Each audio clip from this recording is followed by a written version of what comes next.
Hello! Today we're going to explore a powerful concept in mathematics called linear transformations and how they are intrinsically linked with matrices. By the end of this lesson, you will be able to determine the output vectors of a linear transformation using a 2x2 matrix. So, what exactly is a linear transformation? You can think of it as a special kind of function. Instead of mapping one number to another, a linear transformation maps an input vector to an output vector. The key property is that each component of the output vector is a sum of constant multiples of the input vector's components. This structure is exactly what allows us to represent these transformations using matrices. There are a couple of essential properties that define any linear transformation. First, a linear transformation must always map the zero vector to the zero vector. This is a fundamental check. If you have a function that transforms vectors, and it doesn't send the zero vector to the zero vector, it cannot be a linear transformation. Second, it must preserve vector addition and scalar multiplication. This means that if you first add two vectors, u and v, and then transform the result, it's the exact same as if you transformed each vector individually and then added their outputs together. Think of it as a function that plays well with the basic operations of vector arithmetic. These properties ensure a consistent and predictable transformation of the entire vector space. Now, let's talk about how we can write down and work with these vectors. In a 2D space, which we call R2, a single vector can be written as a 2x1 matrix. For example, a vector with components A and B can be written as a column matrix. This compact notation is very convenient for performing calculations. We can extend this to multiple vectors. A set of n vectors in R2 can be represented as a 2x(n) matrix, where each column of the matrix is one of the vectors. This allows us to process many vectors at once, which is incredibly efficient, especially for computer graphics and simulations. Here is the key insight that connects all of these ideas. For any linear transformation, let's call it L, from 2D space to 2D space, there exists a unique 2x2 matrix, which we'll call A, that represents that transformation. This means every single linear transformation has a corresponding matrix. And conversely, any 2x2 matrix you can write down will define a linear transformation. This one-to-one correspondence is what makes matrices so powerful. So, to apply a linear transformation, we simply multiply the transformation matrix A by the input vector V. The result, A times V, is our output vector. Let's repeat that for clarity. If you have a vector V and you want to transform it, you just multiply it by the unique 2x2 matrix A that defines that transformation. The answer you get is the transformed vector. Now, let's see how this matrix multiplication actually works with our vectors. Let's say our transformation matrix A is a 2x2 matrix with entries A, B, C, and D, and our input vector V is a 2x1 matrix with components X and Y. When we multiply A by V, we multiply each row of A by the column of V. So, the first component of the output vector is the first row of A times V, which is A times X plus B times Y. And the second component of the output vector is the second row of A times V, which is C times X plus D times Y. This is the definition of matrix multiplication for these dimensions. Just as we can represent a set of vectors as a matrix, we can apply a transformation to all of them at once. If we have a 2xn matrix, V, where each column is an input vector, multiplying it by our 2x2 transformation matrix A gives us a new 2xn matrix. The columns of this new matrix are the output vectors, so A times V1 is the transformed version of V1, A times V2 is the transformed version of V2, and so on. The transformation acts column by column. This is incredibly useful in applications like computer graphics, where you might want to transform an entire object made up of hundreds or thousands of vertices all at once. Let's put this into practice with a concrete example. We'll use a transformation that is defined by a matrix. Consider the linear transformation L defined by the matrix A equals 1, 3 in the first row and 2, 4 in the second row.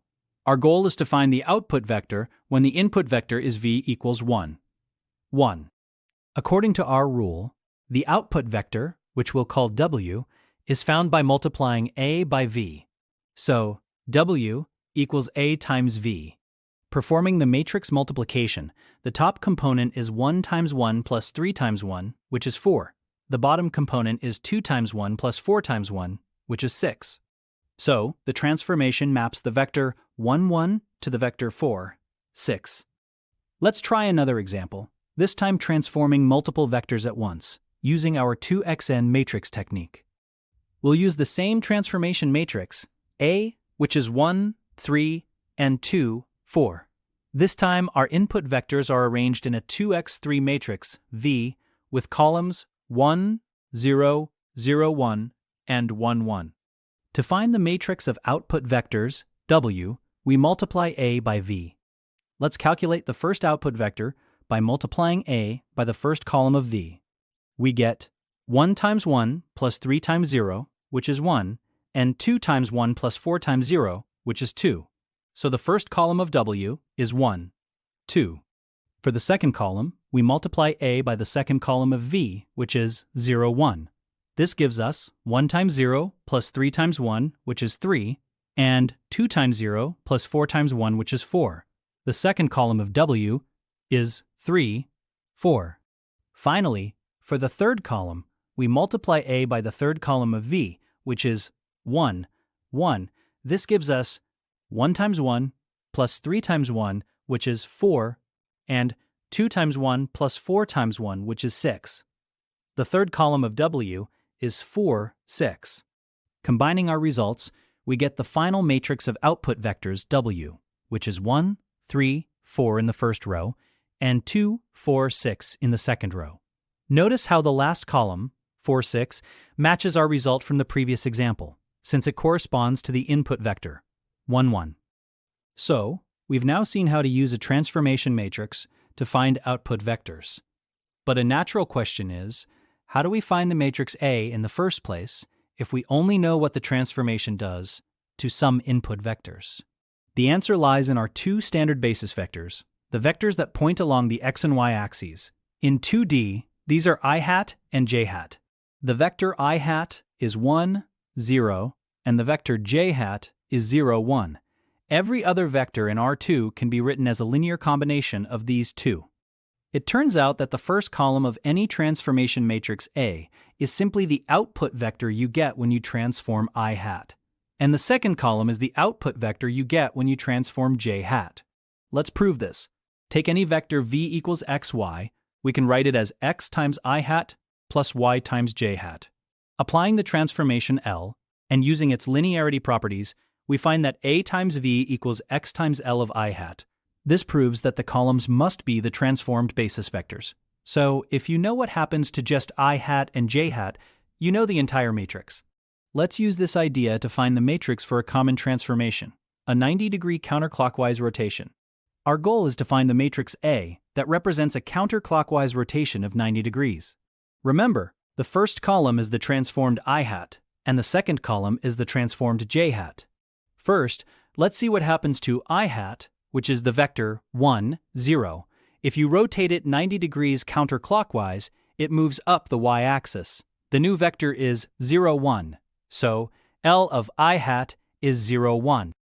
Next, let's look at j hat, which is the vector 0, 1. Rotating it 90 degrees counterclockwise moves it to the negative x-axis. The new vector is -1, 0. So, L of j hat is -1. Now, we assemble our matrix A using these two results. The first column is our transformed I hat, which is 0, 1. The second column is our transformed j hat, which is -1, 0. So the matrix for a 90-degree counterclockwise rotation is 0, -1 in the top row and 1, 0 in the bottom row. And that's it. We found the matrix just by seeing what happens to two simple vectors. This is the cornerstone of how we define and build matrices for geometric transformations. So let's recap what we've learned today. We started by understanding that a linear transformation is a special function that maps vectors to vectors, preserving addition and scalar multiplication. Crucially, it maps the 0 vector to the 0 vector. We learned that every 2D linear transformation can be uniquely represented by a 2x2 matrix A. To find the output of the transformation, you simply multiply the input vector by the matrix, so L of V equals AV. Finally, we discovered the key to building these matrices. Their columns are the result of transforming the standard basis vectors, I hat and j hat. We use this to find the matrix for a 90-degree rotation. Today, we met our learning objective. You are now able to determine the output vectors of a linear transformation using its 2x2 matrix representation. This is a fundamental skill in linear algebra with wide-ranging applications in physics, engineering, computer graphics, and machine learning. Thank you for watching.